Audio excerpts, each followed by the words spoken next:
June 28, 1919, the Treaty of Versailles was signed and enacted, an extremely flawed treaty on quicksand, created to end the tragedy of World War I and to rid the originally pompous First World countries of their guilt and shame. Of course, the guilt, blame, and shame had to go somewhere, and so they placed it on Germany, taxing the people beyond belief and taking away the country's rights and colonies. Other countries also felt cheated by this treaty, such as Japan, Italy, and Russia, and so the desperate times the world plunged into led us straight into and through World War II.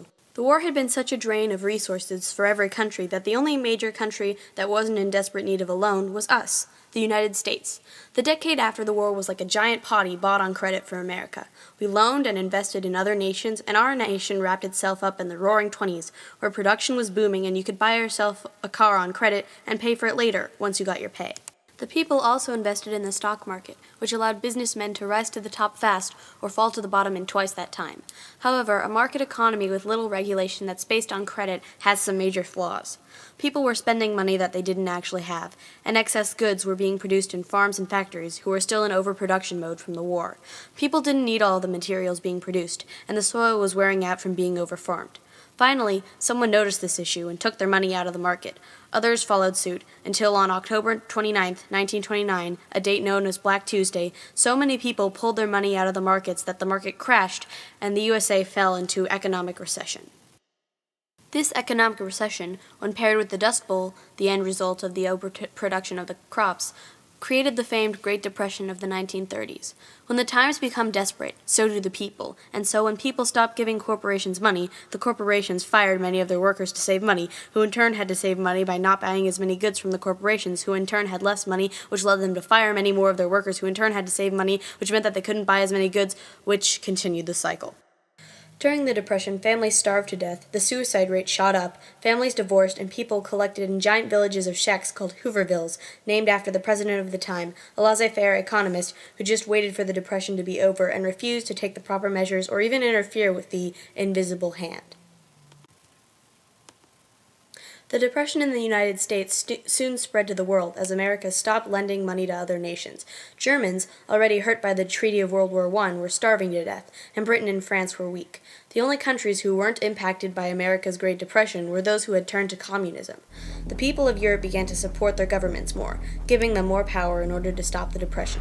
Some countries even converted entirely to socialism, but the countries who had been hit badly by the Treaty of Versailles, such as Italy, Russia, Germany, and Japan, were already in bad shape, and in their desperate need turned to the militaristic dictators and the government of fascism. America called for its government to help the withering economy, but America's government had never served a major role in the economy before. So finally, the people elected a progressive president, FDR, who began to pass dozens of laws and programs called the New Deal, which focused on relief for citizens and the people, recovery for businesses so they could start hiring again, and reform for the government so that a tragedy like the Great Depression could be avoided. The tragedy and desperate times of the Great Depression caused citizens whose roots were completely opposing a government control to allow regulations and laws that would have never passed before to help save their country. The laws that he passed helped, but did not completely solve the nation's economic problems. The rise of fascism eventually did. A militaristic government cannot function without conquest, and so Russia, Japan, Italy, and Germany began to take over all the countries around them in order to fuel their new twisted form of government and save their people. Britain and France bent over easily and appeased Germany and Russia in order to avoid war, but after Germany had spread too deep into Poland, the inevitable, although expensive, new war was declared. At first, the USA stayed an isolationist, neutral country, the only action against fascism by us being the oil embargo on Japan, but soon Japan sought to take out our country by bombing our base Pearl Harbor. Far from taking out the USA, the bombing only enraged the people, and that involuntarily set us on the track from lending and loaning supplies to Britain in secret to a major full war role. Because the USA had to fight two wars on either side and both theaters, our economy changed from a market to command, and the Depression was left far behind as rations were given and support for the war made production rates shoot up. Lipstick tubing factories became bullet casing factories, pantyhose factories became mosquito netting factories, and while the white men went to fight, women and African Americans, along with other minorities, gained rights and jobs. Native Americans even wrote the military code in such a way so that the enemies could never crack it. The clawing needs of the war made the time at home front a revolutionary time for those who were given unequal rights originally. The only minority who did not benefit were the Japanese Americans, who were shipped off to camps and out to wait the war under suspicion of being spies for the fascists.